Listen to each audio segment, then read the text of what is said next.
Hey, what's up, everybody? It's Elliott here. If you don't recognize me, it's probably because I dyed my hair.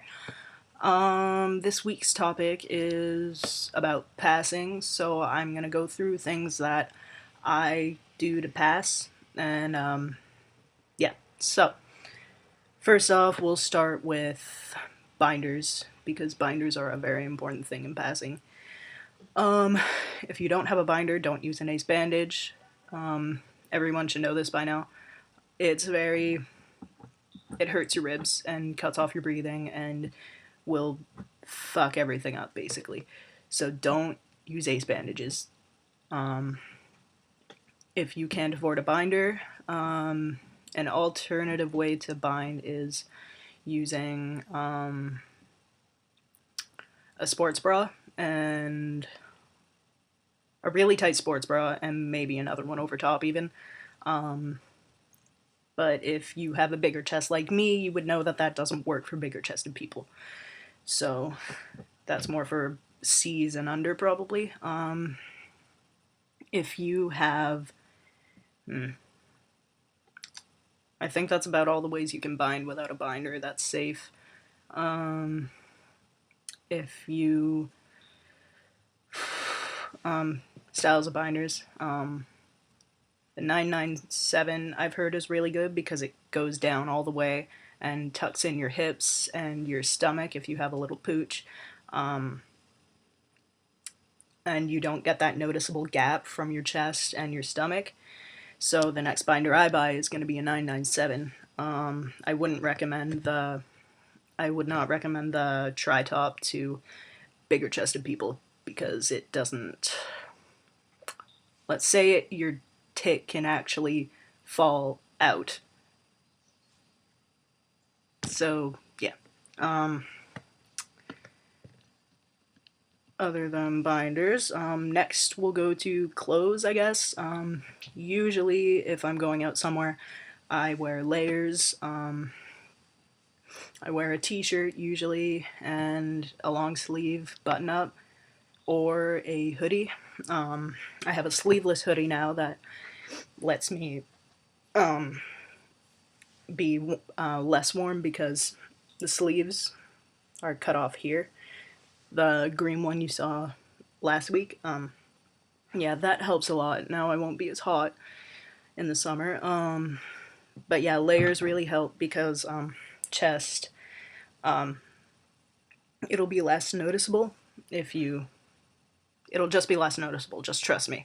Um, if a person with G-sized chest can bind and look good with another shirt, then you obviously can too.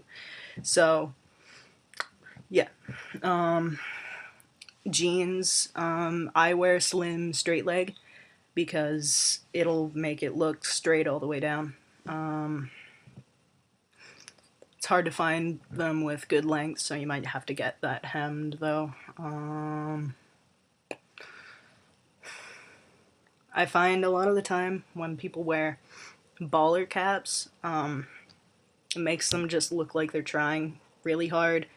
So I try to stay away from that, but sometimes it works for people. You just have to find out what works for you and what helps you pass, I guess. What else? I don't know what else for clothes. Shoes. Oh, right. When you're buying shoes, make sure you tell them that you want men's sizes, not women's sizes, because then they'll assume that you are female. So yeah, haircuts. What was that? Haircuts. Anyways, it's hard to find a good haircut. So usually I try to have it not too short, but like not too long. You have to find a good balance between the two because I find if you have swoopy Justin Bieber hair, then it can make you look like a lesbian, which is obviously not what you're going for. If you have too short of hair, though, that can also make you look like a lesbian because it shows off your face more.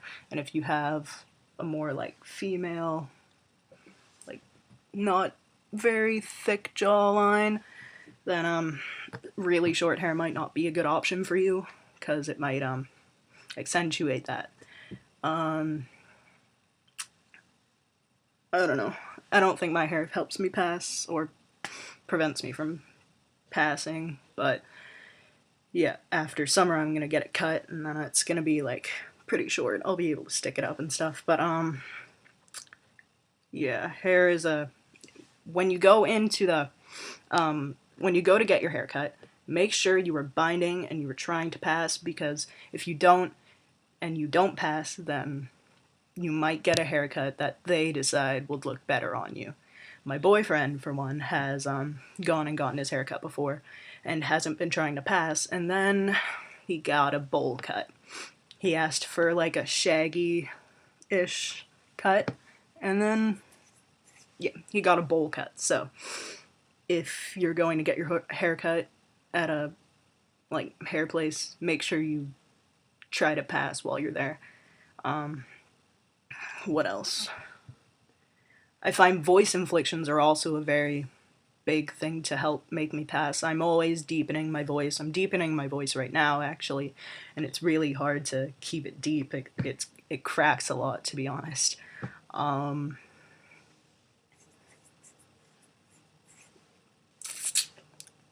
When you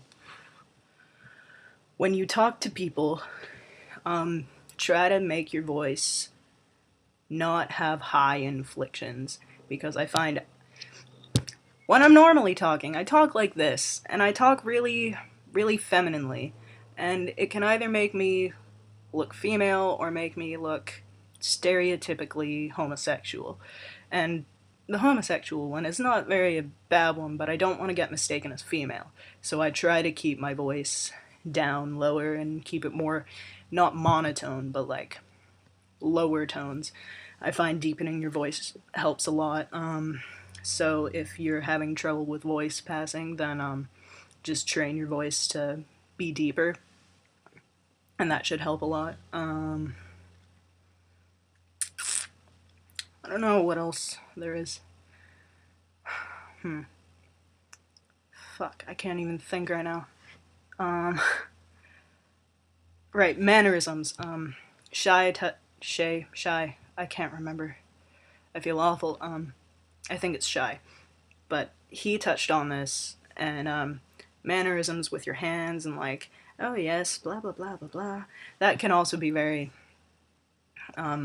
feminine to other people. Like he said, when you're sitting on a bus, try to see how they sit and stuff, how other cis men sit, and just try to pick up on their mannerisms. And if you do hang out with a lot of cis guys and stuff, then it will probably come more naturally to you. But other than that, I don't really have any tips for passing. Wait, one more. Names are a big thing for passing, I think.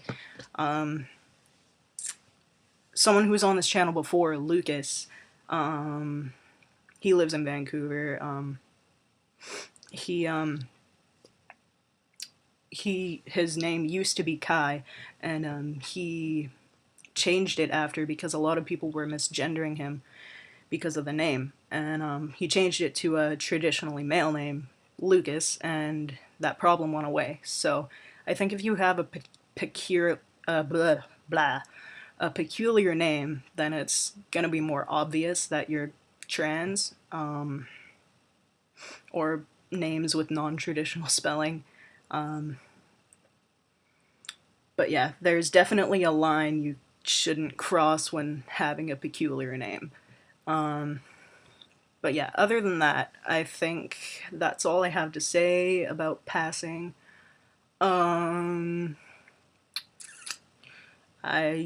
Yeah, so have a good week, and I'll see you next Thursday. Right. Bye, everyone.